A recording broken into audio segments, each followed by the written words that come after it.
Okay, if I could gather your attention. Good morning and welcome everyone. Bonjour tout le monde et bienvenue à Rotman. Mon nom est Susan Christopherson et je suis une professeure de finance ici à Rotman. I'm also one of the vice deans here and I oversee our undergraduate and specialized programs.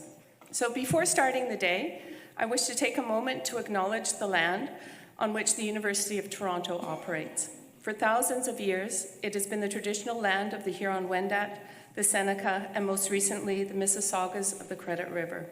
Today, this meeting place is still home to many Indigenous people from across Turtle Island, and we are grateful to have the opportunity to work on this land. I am particularly grateful to be part of this world-class university in the heart of a thriving city centre. It was a little bit more thriving last night than normal, where we have the opportunity to gather expertise from people working in both private and public sectors to provide insight on complex issues facing society. Today's panel is a stellar example of this. We are going to have the opportunity to hear from some of Canada's most influential and insightful individuals on a topic which is so complex, I would almost describe it as daunting. That topic is sustainable finance. How can we as a society work together and take measures to reverse climate change? Education is certainly important to help consumers and businesses make better choices, but education alone is not sufficient. We also need an appropriate economic and financial framework to encourage us to act in a socially and environmentally responsible manner, while also promoting sustainable economic growth. Developing this framework is probably one of the most important policy questions facing any government today. Canada is fortunate that its Minister of Finance, the Honourable Bill Morneau, and the Minister of Environment, the Honourable McKenna, Environment and Climate Change, have had the foresight to come together to face this head-on and develop a sustainable financial framework for Canada. As a first step, they established an expert panel in April 2018 to assess the landscape of sustainable finance in Canada and then to provide recommendations on what changes and improvements should be made. In October of last year, the panel completed its interim report assessing the current state of sustainable finance, and today, for the first time, the panel will be outlining the recommendations on how to bring sustainable finance into the mainstream, how to ensure that individuals and businesses incorporate the environmental impacts of their actions into their decision-making. We will have the unique opportunity to get a glimpse into the thinking and consultation that has gone into these recommendations and how to help propel new growth opportunities in sustainable products and sectors. We are very fortunate that the Honourable Bill Morneau could join us today, and we look forward to hearing from him in a moment. However, before that, and before introducing all of our esteemed panelists, I would like to first welcome Tiff Macklem to the stage to provide some background on the report. As many of you know, Tiff is the Dean of the Rotman School of Management. In other words, he's my boss. And he is also the chair of the expert panel on sustainable finance. When Tiff was called upon last spring to be involved with this panel, I immediately knew he was exactly the right person for the position, even if we had to share a little bit more of his time than usual. Tiff has dedicated his life to making Canada better. Given his infinite knowledge and influence on Canadian public policy from his many years in Ottawa, working as the Senior Deputy Governor at the Bank of Canada, and prior to that as the Associate Deputy Minister of the Department of Finance representing Canada in the G7 and G20 meetings. As a current member of Scotiabank and prior chair of the Financial Stability Board, Tiff is a world-class expert in risk management, governance, accounting, and finance, and was an inspired choice to chair the expert panel on sustainable finance. I can only think that Canadians will all benefit from his insights on this important question. Please join me in welcoming Tiff to the stage.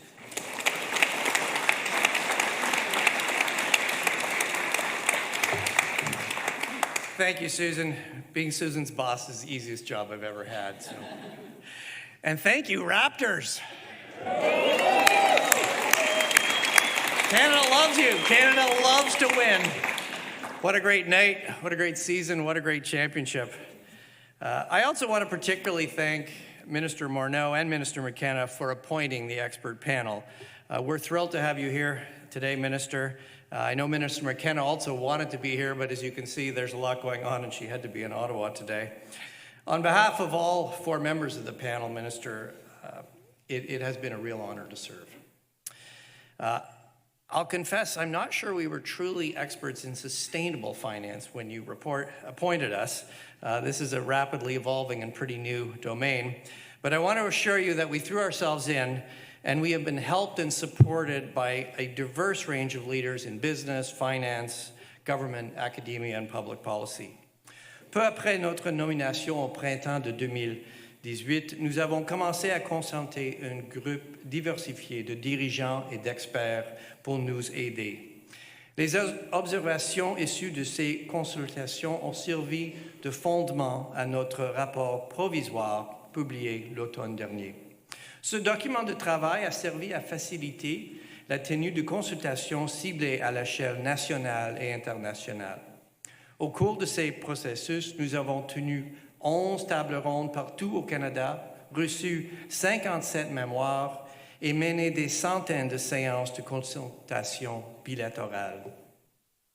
Depuis le début de nos travaux, nous avons constaté une amélioration marquée au chapitre de la conscientisation et de la prise de mesures à l'égard de la finance durable de part des entreprises, des organisations de réglementation, des investisseurs et d'autres intervenants canadiens. Nous avons révélé des exemples encourageants de leadership novateur et d'engagement envers le changement. Toutefois, le Canada a encore beaucoup à faire.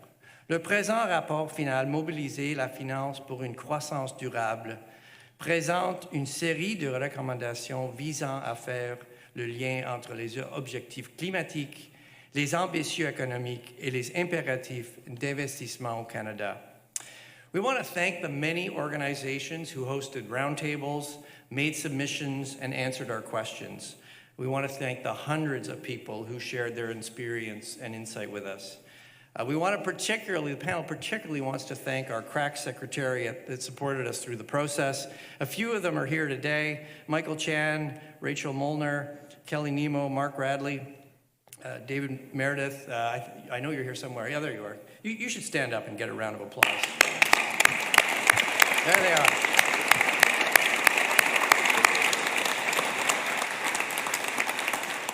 We also had some unofficial helpers, particularly Andrea Moffat, Ed Waitzer, and Richard Blundell. Our thanks to everyone who embraced this project and helped us tremendously.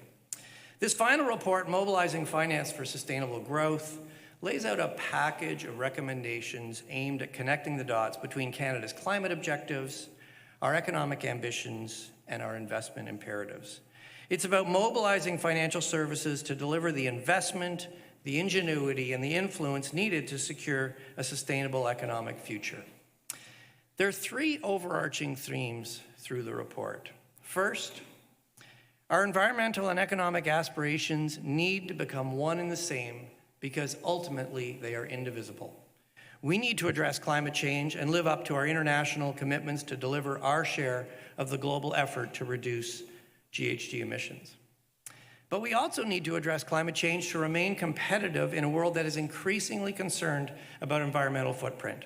Sound environmental stewardship is increasingly intersecting with market access and becoming critical to our competitiveness. The second theme is that we have some catching up to do. But it is the panel's view that Canada can be among the leaders in the global transition to a low-emissions future as a trusted source of climate-smart solutions and expertise. We have a strong, diversified economy. We have a world-class financial system, and we have excellent capacity for innovation. Our natural resources are a big asset, and we need solutions that are geared to our national context. If we can harness these advantages and get business, finance, and government and society working together, we can be a decision maker rather than a decision taker in the global market for sustainable products, markets, and growth. And the third theme, and this is where sustainable finance really comes in, is if Canada is to realize its environmental and its economic ambitions, sustainable finance needs to go mainstream. Sustainable finance needs to become simply finance. In other words, climate-conscious investment and risk management need to become business as usual in financial services. They need to become embedded in everyday financial decisions, products, and services. Finance is not going to solve climate change, but the things that are, innovation, clean electricity, energy-saving buildings, climate-resilient infrastructure, all require investment, a lot of investment, and that's where finance is critical. Finance, and especially insurance, is also essential to helping households and businesses manage new climate risks, flooding, forest fires, extreme heat, extreme wind. Being climate smart is as much about resilience as about transition. Our final report has 15 recommendations, and there are many sub-recommendations, and these 15 recommendations are organized into 3 pillars: opportunity, foundations for market scale, and financial products and markets for sustainable growth. I'm not going to go through the 15 recommendations. We're going to let Amanda Lang tease those out of us. But let me close on 2 points before introducing Minister Morneau. First, the recommendations across the 3 pillars are highly interconnected and designed to mutually reinforce. They're by no means exhaustive, but the panel's view is we've really tried to focus on things that could move the needle for Canada. Second, the proximate goal is to bring sustainable finance into the mainstream. Sustainable finance should be simply finance. But let's remember, finance is a means to an end. And the end is Canada's long-term competitiveness is maintained and enhanced, and we have a smooth and inclusive transition to clean growth and jobs. Responding to climate change represents an opportunity for Canada to secure its competitive position in an environmentally conscious global marketplace and deliver low-emissions, climate-smart solutions to Canada and the world. So, Minister Morneau, we encourage your government, and indeed we encourage governments at all levels in Canada, businesses and investors, to consider these recommendations in charting Canada's path towards a sustainable, prosperous, and resilient future. And now I have the great pleasure of introducing the Honourable Bill Morneau. He is Canada's Minister of Finance and has been in that role since 2015. He is the Member of Parliament for Toronto Centre, my riding, and is an accomplished business leader. As Minister of Finance, Bill has played a key role in shaping government policy and initiatives, including the introduction of the Canada Child Benefit, tax cuts for the middle class and small business, and the negotiation of an enhanced Canada pension plan. Between 1990 and 2015, Bill led the human resources firm Morneau through a period of transformational growth. As a community leader, Bill has worked to support the arts, help at-risk youth, and improve access to healthcare and education. Internationally, Bill founded a school for the Kakuma refugee camp, a UNHCR camp in northern Kenya. He holds a BA from Western University, an MSc from the London School of Economics, and an MBA from INSEAD. In April, Minister Morneau and Minister McKenna appointed us as the expert panel, and we are very pleased to welcome you here for the launch. But Bill Morneau.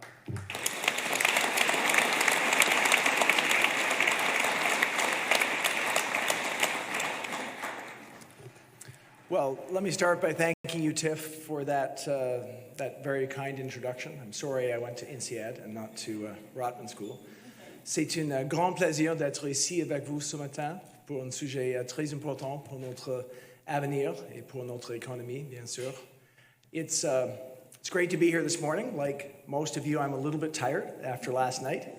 I thought I'd start by giving you a sense of the intersection of being a finance minister and the Raptors, which is not that often, but I had it first about a week and a half ago. I was going into a cabinet meeting in Ottawa, and you might not know, but when you go into a cabinet meeting, there's a huge number of journalists that are waiting for you to go through a gauntlet to get into the cabinet meeting to ask you questions.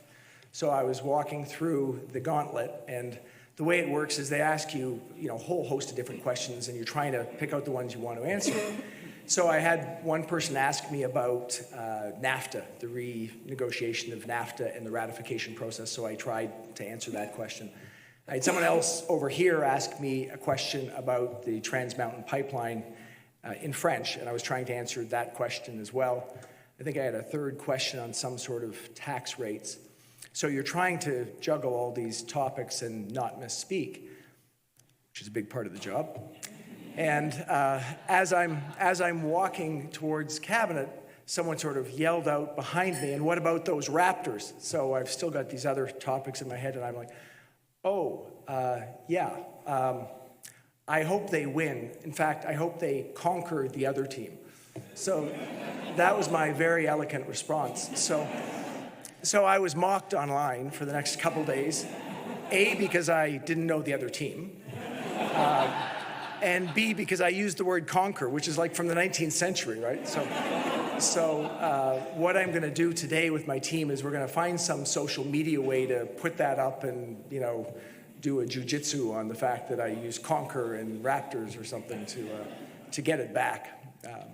But anyway, it's great to be here this morning. It's particularly great to be here at the Rotman School. It's obviously the place we wanted to be this morning because the chair of this panel, Tiff Macklem, is the dean here, but also because we know that there's work around sustainability that goes on in this building with leaders of today and leaders of tomorrow. So that we think is critically important. The subject here this morning is so important. As you know, you've heard us talk about the environment and the economy going hand in hand. I think there's no better demonstration of that notion than what we're talking about this morning. The fact that we need to think about how we actually drive carbon emission reductions through business actions that can make a difference, both in the near term, but importantly in the long term.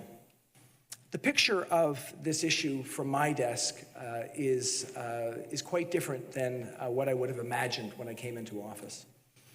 What you should know is that over the last 6 years, the federal government has spent more on helping Canadians through fires and floods than in the 40 years before that. And I've written most of those checks to Canadians. It's an enormous difference. I had lunch last week with Charles Brindamore from Intact Insurance. Many of you would know Charles, who was talking to me about their estimates in terms of what they saw as the increasing challenge in Eastern Canada around more floods and the increasing challenge around Western Canada around more fires. And of course, a reinforcement that all of the estimates they've made have actually been exceeded over time. I mean, the challenge is real, and we recognize that. The fact that you're here this morning likely means you're thinking about that. And we know that we need to get at it. From our standpoint, getting at it means that we need to deal with this in a way that's most economically efficient. We've started down that path, obviously, by saying that the first and most important thing we can do is put a price on pollution. We recognize that if we do that, we will drive investment decisions that are different. We will end up in a better place because people will come up with ideas that can allow us to get somewhere where we actually have lower carbon emissions over the long term. We know that in Canada, because we're an energy-producing country, that we need to think about how we can continue to be effective in that part of our economy, but drive down carbon emissions while not actually impacting people that are struggling with the cost of living. And that's what we see as putting a price on pollution. Drive carbon emissions lower, but we're giving back the monies from those pricing decisions to Canadians so they can actually take the decisions themselves on how they're actually going to address their personal impact on our long-term environmental challenge. So this is critically important. What I am so delighted about this morning is that we're having the opportunity to get the benefit of the advice from the panel, the work that's been done, to talk about how we can get through this in the business sector. We know that there are ways that we can actually drive different long-term behaviors around investors, the decisions that they take, if we have an appropriate way for them to understand what they're getting into when they buy a stock. We know that we need to think about how we prepare all of us for that long-term future. We also know that while there are challenges, there are significant opportunities. We have an extremely successful financial sector in Canada, one that we believe is best positioned in the world, perhaps, to actually understand how the environment and the economy need to go together based on the nature of our economy, the nature of our financial sector as being so heavily weighted to the financial sector and the energy sector. So the report today, we are so pleased to receive. Looking forward to hearing some of the remarks here. What I think I can tell you with absolute certainty is that the time for this report has come. A question that people are going to ask is, what's going to happen from this report? And my answer will be that we are going to be implementing these sorts of recommendations in this country and in other countries over the course of the coming months and years and next generations. The challenge will be the speed. And I think all of you in the room that are here, people who are finance professionals in large part, can be part of making sure that that speed is faster. What I can tell you is that your government will be working in that regard at the same time. We're moving forward to make sure that we take a look not only at these recommendations, but that we actually take early actions. We made a decision to move forward with Crown corporations and thinking about how we could move forward with appropriate climate disclosures. That's action that's going on right now.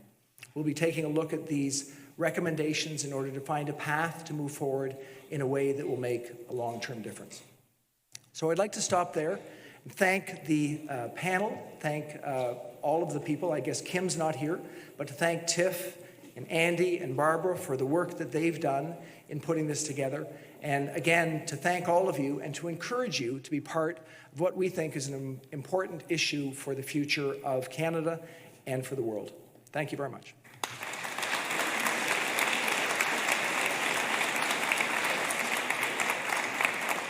Merci, ministre Morneau et Tiff, pour votre perspective qui servent comme une très bonne base pour la discussion de nos panélistes. If I could invite the panelists to the stage as I provide some brief introductions. In the seat farthest from me, oh no, you did a switcheroo. All right, well, I'll say, so Barbara is in the nice blue suit. Barbara Zvan, Chief Risk and Strategy Officer of the Ontario Teachers Pension Plan, amongst her many roles at Ontario Teachers, overseeing governance, recommending appropriate benchmarks, and providing guidance on pension plan design. Barb also drives the responsible investing and climate change risk management and strategy for the fund, and directs the enterprise and operational risk management.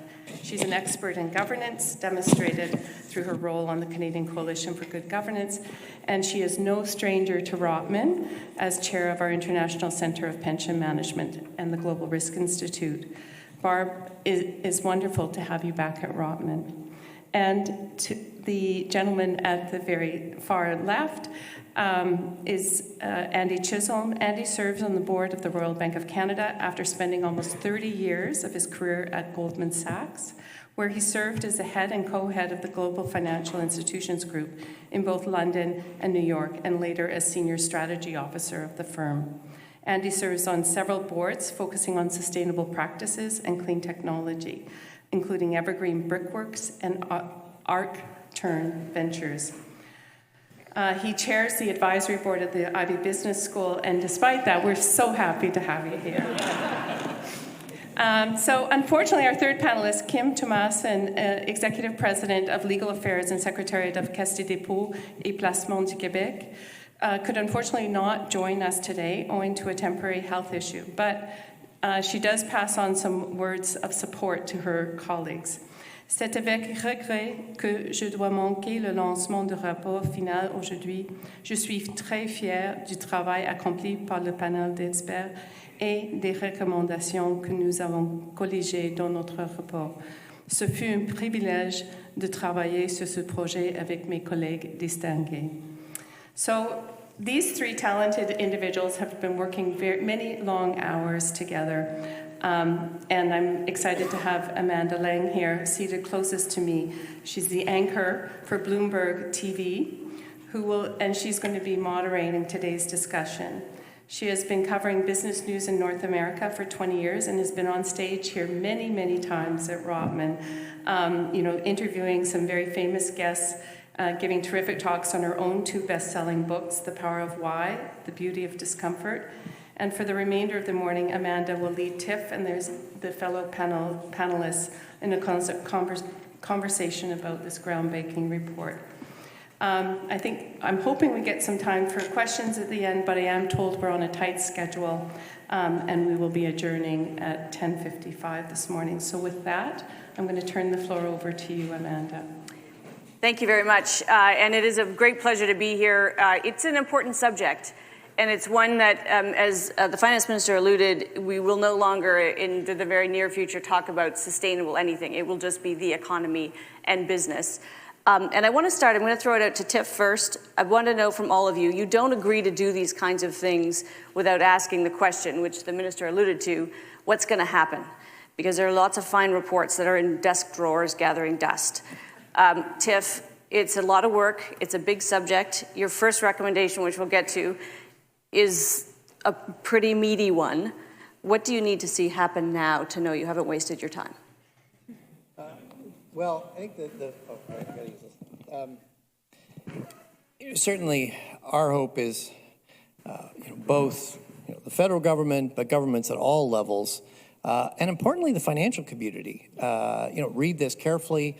For the financial community, there's a lot of things. One of the things we've really observed is there's a lot going on across the financial community. Mm-hmm. But it's a little uncoordinated, and it's not as strategic as it could be. It's early days, and our hope is that this will give a roadmap that the financial community can come together and move a lot quicker. For governments, there are a lot of recommendations in this report. Some of them are pretty complicated. Some of them are much more straightforward. But even the complicated ones, you can start implementing these and start putting in place the pieces right away. Barb? Yeah, and I think just to add on to what Tiff said, I think I would encourage everybody, it's not going to be just solved by investors or just solved by the government or just solved by business. A lot of these recommendations require the input of all of the groups involved and actually working together to really get the best solution. So to me, the report wouldn't go to waste if I actually see this activity, see these ideas develop. We just brought the framework to place, but really develop the ideas and put it in place. Andy? I guess from my perspective, some of the themes we were trying to drive were that it's up to the public sector to create the conditions for the private sector to ultimately solve these issues. And in that context, the finance community has got a huge opportunity and responsibility to remember its role as a key enabler for the real economy. And as a result, to act in a manner to enable this tremendous transition that has to occur. I guess point two, when we think about this, and we all hear it all the time, but this is real. There's an urgency to this. And we're talking about major decisions that need to be firmly in place well before 2030. 2030 means 2025. That means this investment cycle. 2050 is another key benchmark. The studies are saying we need to be net zero by 2050. Tiff, your grads that are coming out of this school today are going to be younger than me, and we need the country to be net zero by that point. So we all have got a big role in this, and what we're hoping to achieve is for people to understand that role. Last point, it's a systems issue. People need to work together. It's multifaceted. collaboration's key, and innovation's at the heart of it. Let's create the conditions for that to occur. You have 15 recommendations, and Tiff made the point, and it's worth repeating to all of you, that the interim report that the panel prepared is really a companion to this one, and you should read them together, because the interim report sets the stage, and this really focuses on the recommendations, which is great, because we can define the problem to death. We actually need to know what to do. Your first recommendation is it's a big one. It is to map our path to a low-emission, climate-smart economy, sector by sector, and cost it out. That alone could keep these grads busy till 2050. What does that look like? How do we do that? Because that's not a short order. This is, we engaged with people in other countries that are facing similar issues, and there have been some things like this on a very much smaller scale. So at the scale we proposed it is a fairly innovative recommendation. And really, it sounds complicated, but it's really not that complicated. Canada has a target for GHG emissions for 2030. And what economists do is they build models and they put in new regulations and tax on carbon, and that gets a path for growth in the economy, and it gets a path for GHG emissions. And that's consistent with Canada's pan-Canadian framework. Implicit in that is a lot of investment. But that is implicit. It's not mapped out. So what we're saying is, let's map that out. What is the investment? So just to make this concrete, we need to, if we want to reduce the emissions of buildings are 11% of emissions in Canada, you got to retrofit a certain number of buildings. Okay, what does that cost? What's the investment? And how much is the government is retrofitting their government buildings. How much are they going to spend? How much is, and then what's the gap? How much is the private sector going to spend? And you can do that for all the large emitting sectors. And the reason for that, and then the other element of is let's extend the horizon. From an investment point of view, horizon is key. 2030, that's actually pretty damn soon. Mm-hmm. We got to be thinking 2050 here if you really want to motivate, pension funds like Teachers Pension Fund to make big investments. So put a marker down for 2050 and then map out the investments. 2030 would be a marker along the way, with 2050 being further out.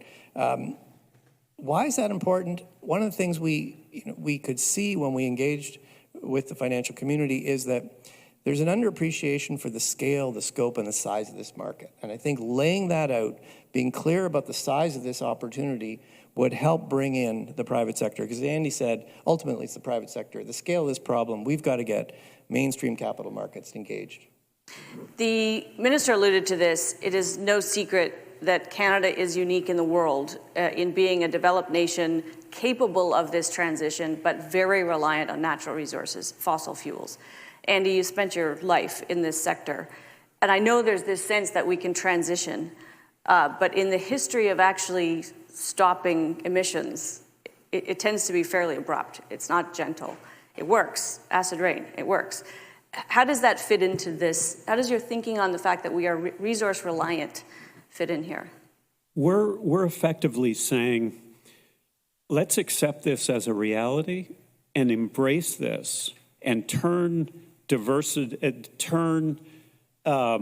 this adversity on its head and turn it into competitive advantage. And I know that seems idealistic, but it's to embrace the notion that competitive advantage in a resource-based economy over the medium term and over the long term will be and access to capital in that respect and access to markets in that respect will be dependent on our ability to actually become the most environmentally responsible, socially responsible, low-cost producer driven by innovation, and then go brand ourselves in that manner, and then get the rest of the international community to come along because we're proving that this is something that we can do. But I understand how difficult that is in reality. At the same time, if we don't have an ambition of that scale, we will find ourselves potentially in no man's land. Barb, one of the things that there are several ways in which the report newly challenges us to quantify the problem, keep measuring it, and use analytics around it. You are in the risk business, in the risk mitigation, risk measurement business. We know that you're already looking at these things, and the costs associated with climate events, et cetera. It's already happening. How do we speed up the rate at which those are the factors that we're considering? Because it feels too slow right now. There's probably two things, and it's really under that pillar of foundations. So the one thing that we heard that was pervasive, and it was really regardless of what industry that we were talking to, whether it was finance or the industry of oil and gas or in other resources, was the challenge with the data. And if you don't have data and you don't have the analytics to actually say, here are the impacts that I should see, and actually translate it back to the financial impacts, which is the most challenging, you're never going to price in the risk. And so my role as risk manager, I don't know how to price this.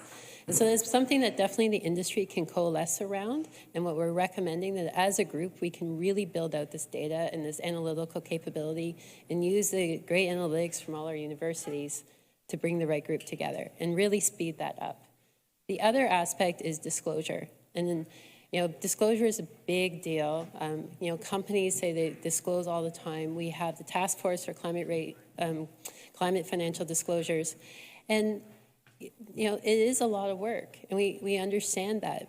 And people think of it as a burden, but we see it as an opportunity to really rebrand and say, this is what we're doing. When you go globally, we hear the conversations, they refer to Canada's oil and gas sector as tar sands. They don't appreciate what is going on.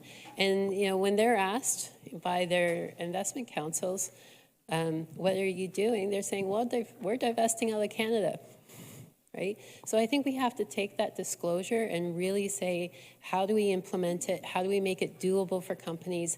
How do we make the ecosystem of advisors well-trained to help them with that disclosure and really start rebranding Canada and actually providing the information that risk managers like myself, other investors, insurance can use. Tiff, and Barb and Andy, you may have thoughts on this, but it's hard to avoid the politics of these issues. And for all the people that say tar sands, there are still, I talk to them every day, people who will fudge around whether climate change is real or man-made, or anyway, those people are out there walking around voting. But we also have an election year. This will become an election issue. Election issues tend to be polarized. There's a reality here. How do you, the panel, and the folks like who you used to be, deputy ministers, people who actually make things happen, no offense, Bill, how do you put this in place in a way that insulates it from the politics? Well, democracy is a beautiful, complicated thing. Just in the hands of the wrong people. There's a few things. First of all, this is our best economic and financial advice. And we would give this advice to any government in Canada. And if any government wants to talk to us, we'd be happy to give them our best advice.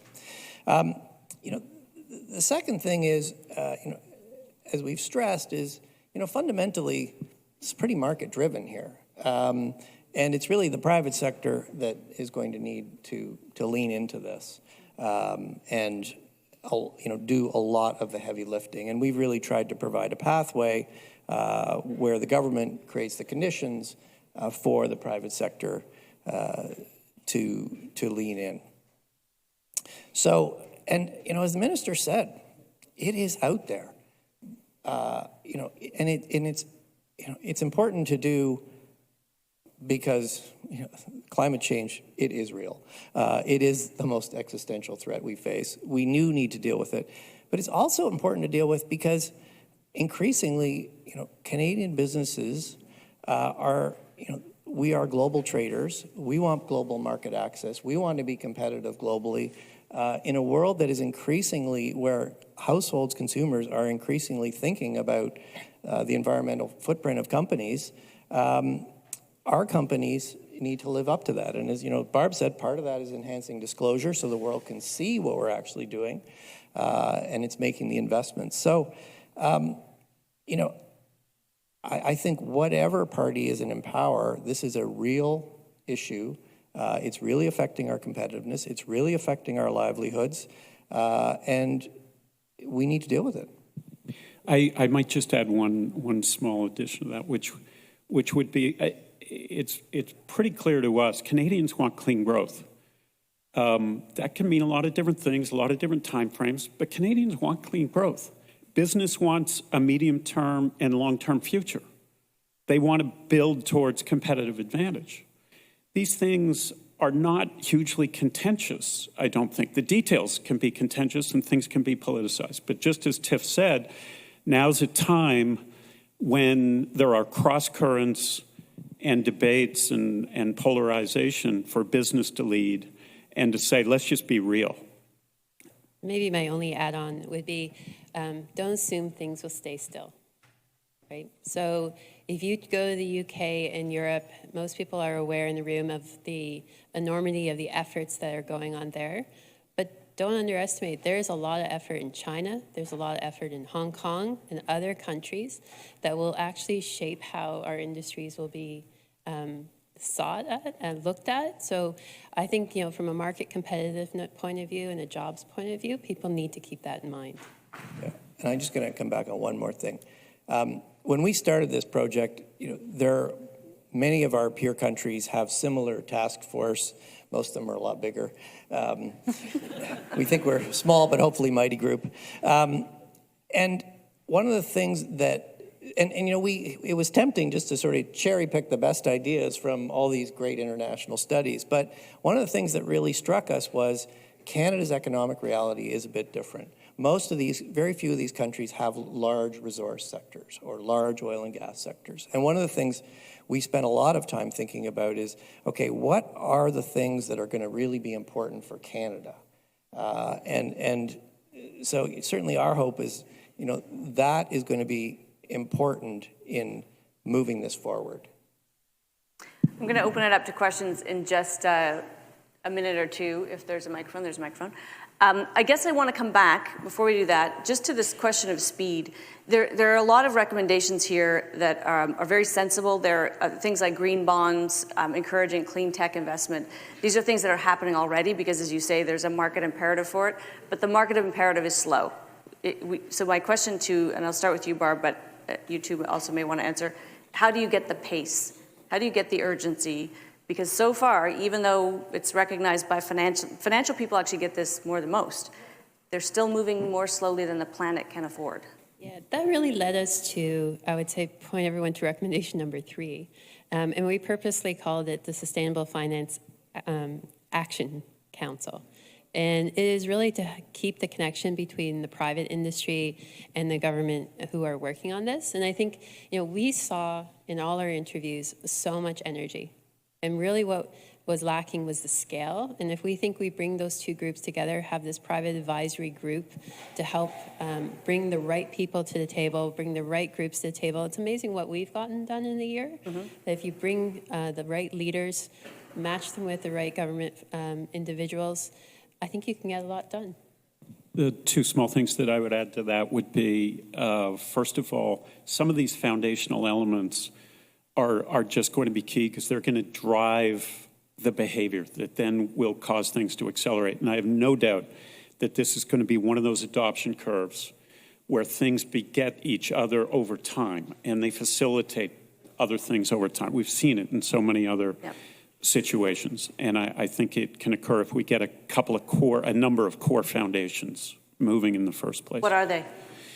Obviously, disclosure. Obviously, clarity around things like fiduciary duty.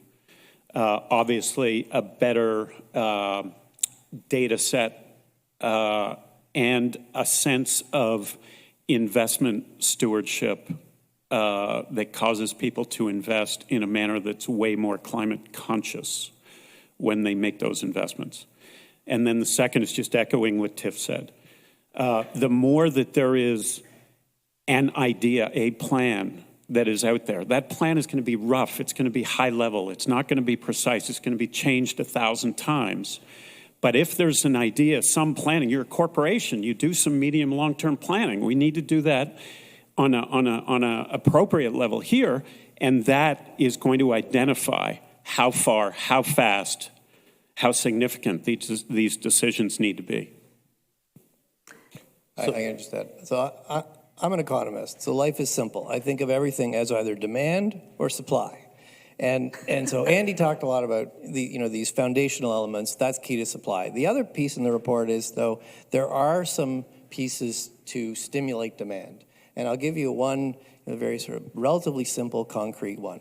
To stimulate, we want to get Canadians thinking more about climate in their regular savings and investment decisions. So one simple idea in the report is for the Minister of Finance to add some additional room to our RRSPs, and you could do something similar for DC pension plans, and to offer Canadians a super deduction, so you could get more than 100% income tax deduction for accredited climate-conscious deductions. I don't actually think it needs to be a huge amount of space, but I think if we had more space and we got this super deduction, we would all call our investment advisors and say, what about these climate-conscious investments? Our investment advisors would get educated on what those are. Who accredits them? Well, I think the Department of Finance would need to create an accreditation system, or the government. I think you'd start fairly narrow, but I think you'd broaden it out so that it could encompass an investment in oil and gas that dramatically reduces GHG emissions in the oil and gas sector. Yeah. That should qualify. Like that? So the idea is, that would stimulate demand, and you put it together with supply.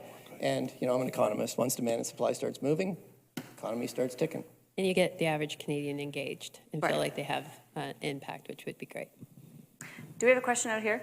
We've got 4 mics. Just we'll bring the mic right to you. Tell us who you are. Just one question per person, please. A lot of people. Go ahead. As to me, thanks for the insightful discussions.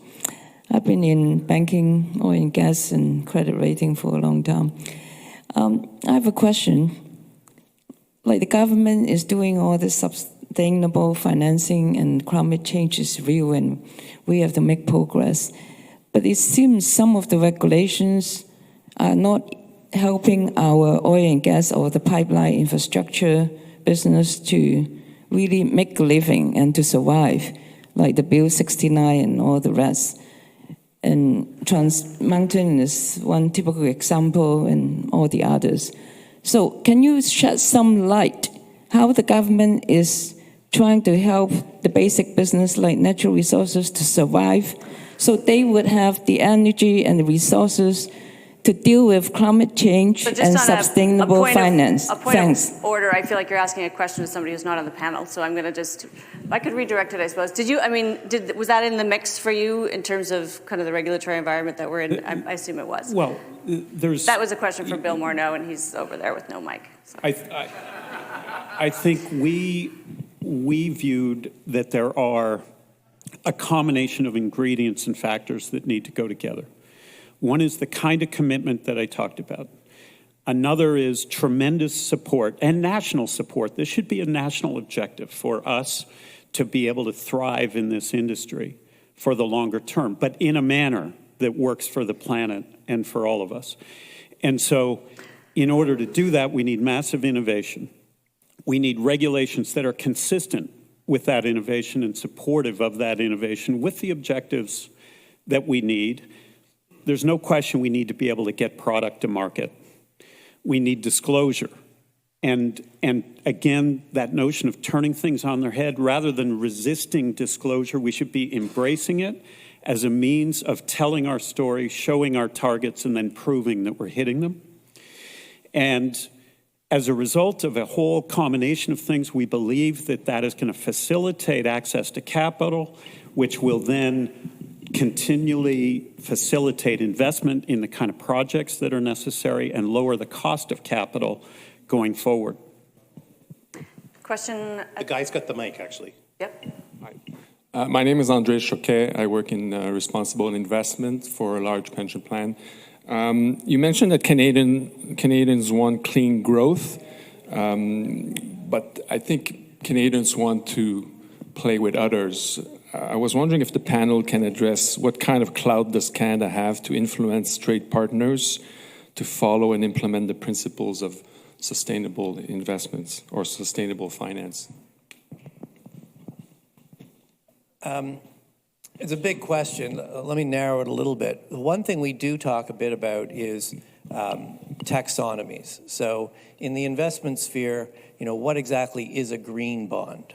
What qualifies to be a green bond? And one of our observations, and this really gets to the Canadian economic context. The reality is, the global taxonomies around what are green or transition-linked instruments are being set largely by countries that don't have very big resource or certainly big oil and gas sectors. And certainly one of our views is that Canada needs to get a bigger seat and play a bigger role at that table. And we need to start first in Canada. We recommend the development of something called transition-linked instruments, which are designed for high-emitting sectors that are investing in the right things to reduce their emissions. So an oil and gas company, for example, that builds a big carbon sequestration that reduces their carbon emissions dramatically, that should qualify for a green transition-linked instrument. Right now, under global taxonomies, it doesn't. Canada should work to develop a taxonomy that reflects the Canadian reality, and then it should work with the international community to get that at the international table. There is some discussions of that starting at the global table, but Canada could really be a leader in this regard. It helps that we have disproportionately large pension players out in the world, right? They make a mark that is beyond our relative scale, I think. Yeah, no, absolutely. I think, teachers and the other large pension plans, we have a very strong and respected financial center, and we're asked to participate in many different aspects of the initiatives. And I think we're all engaged in those conversations. So I wouldn't underestimate the impact that Canada can have. I think we have to think about it in the perspective of our own portfolios and what's best for the country, too. We've got time for one final question. Maybe you stand up. Thank you. Okay. I'm a full-time student at Rotman School of Management, and I'm also a very strong believer of development finance, which is key to sustainable financing. Tiff actually mentioned about driving long-term behaviors among investors and also policy changes at pension level. But in the recommendation that you've actually made, is there any impact for how there can be a change to educating people about the consciousness of sustainable financing among people, because you set a target of 2050, and I think a lot of people here by 2050, that's 30 years from now, they'll be really old, and people at that time don't even know what have been done now if care has not been taken. So how do we put in place impact into the educational sector that can revolutionize the youth going forward? Well, I like it. You bring it back to my day job. Very good. And actually, Barb, I'm going to turn to Barb in a second, too, because Barb's been thinking about this a lot. But you're absolutely right. Education is a big part of this. And, it starts with programs at university level, but we've also got to develop programs for, executive training, for boards of directors, for accountants, for lawyers, for consultants, and we do have a number of recommendations. Actually, we suggest that the government set up some time-limited funding to, for example, help associations like, say, CPA Canada. Accountants play a key role in this. To develop the standards, provide some time-limiting funding to try to accelerate some of that education. And Barb's been working on this a lot from the governance perspective. Yeah, no, exactly. And I think we have to think about all the different layers that would benefit from additional training, because this topic is hard. And we hear over and over again, it's hard to take from the climate science to the financial information and making sure it's clear. So absolutely in our recommendations is we need to work through the groups that already exist, whether that's CPA Canada, the Canadian Coalition for Good Governance, the Global Risk Institute. We have some great organizations that first can help train the people who are influencing the decisions, board of directors would be absolutely key. But I would also think the recommendation that Tiff just mentioned about providing the super deduction and getting Canadians engaged in being part of the solution. You know, if they're going to their advisor, you know, they're starting to get educated on the size of the problem, the challenges of the problem, and it'll get them interested in the topics. And I think that was one of the motivations why we actually put that there, was not just for the funding, it was actually help to get everyone engaged in this topic. I might just take that thought and extend it a little bit further. What if there's a label in this building when you walk in that shows the energy efficiency the same way when you walk into a restaurant, you know whether the kitchen's healthy or not? Do you think that that might cause some behavior? My guess is yes. If you, when you had to sell your house or rent your property, you had to disclose the energy efficiency of that building, do you think that might change, attach to everyday life, and change some behaviors? It's some of these things that are within reach, and I think can access everybody's everyday life in a manner that would cause them to become more aware. The more aware they are, the more they will demand what they wish to demand off that, but they've got the information. Yeah, and maybe something more aspirational, if you went to the gas pump and could see where your gas came from and how responsibly it was made before you put it in your vehicle, so you can make a choice, right? So let's understand the different parts of the world where this is made and with the different practices, and that would be a huge aspect in getting people to buy the right product and to put monies where it needs to be. And as well as liking that the last question came from a student at the school, it's a perfect question because you're alluding to education. I think in the educational system, you shouldn't have to wait till university to learn some of this stuff, but actually the planet needs a PR firm. We really do need to message this better to our fellow citizens, frankly. This kind of report goes a long way. So on behalf of the room, thank you for your time today, but thank you for your time on this, because it is no small thing to ask 3 experts who have day jobs and busy lives to commit to something like this. So just as a Canadian, I want to express my appreciation that you've done it, and thank you for being here today to share it with us. Thank you.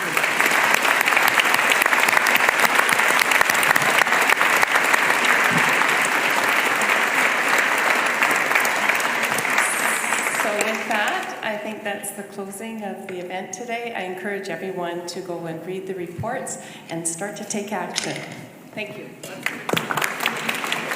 That was great, Tiff. Thank you. Thanks. Good job. Oh, I know we were in good hands. I think they want to get a photo. Make us. No, we want it for archives, yeah.